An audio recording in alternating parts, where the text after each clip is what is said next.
Hi guys, कसे आहेत तुम्ही? चला तर आपण असे मुलांना, लहान मुलांना खूप आवडणारे असे बिना बटाटे बॉईल करता बटाट्याचे पराठे करूया। आपण ते दही बरं किंवा सॉस बरं खाऊ शकतात, मुलांना खूप आवडते। चला तर आपण कराय घेऊया। सर्वात आधी आपण 4 वाटी गव्हाचं पीठ घेऊया।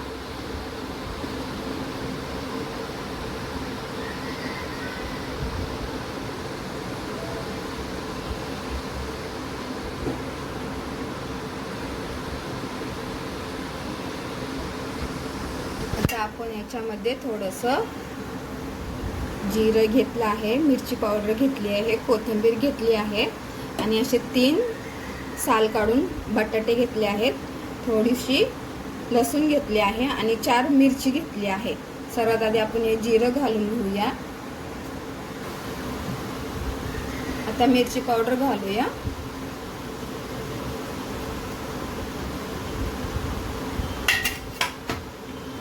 तर थोडीशी हळद घालूया।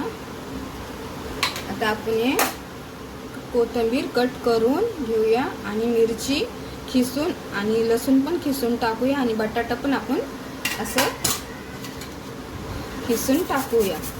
सगळे बटाटे आपण खिस करून टाकूया। आपले बटाटे असे खिस करून झाले छानपैकी। आता आपण मिरची खिस कराय घेऊया। चला, आपली अशी मिरची 4 आपण मिरच्या अशा किसून घेतल्या आहेत।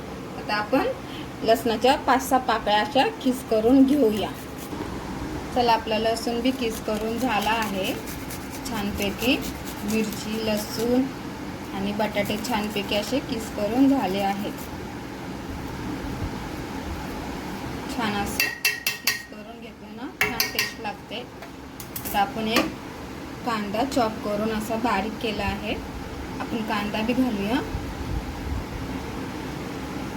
कोथिंबीर घालूया आपण अशी सगळी कोथिंबीर घालून घेऊया आपण।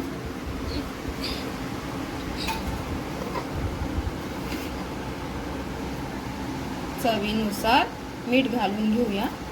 चला तर आपण हे आता पीठ मळाय घेऊया।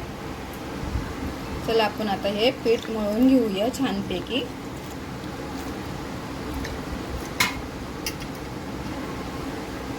आपलं असं पीठ मळून छानपैकी झालेलं आहे पराठ्याचं। चला आता आपण असं कराय घेऊया। असे छोटे छोटे घेऊन गोल असे करून कराय घेऊया आपण छानपैकी।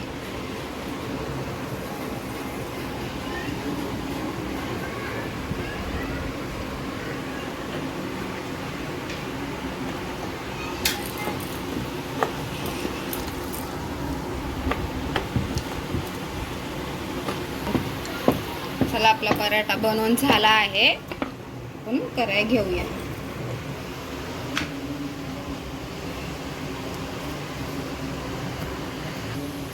चला, आपला असा मस्त पराठा तयार झाला आहे छानपैकी।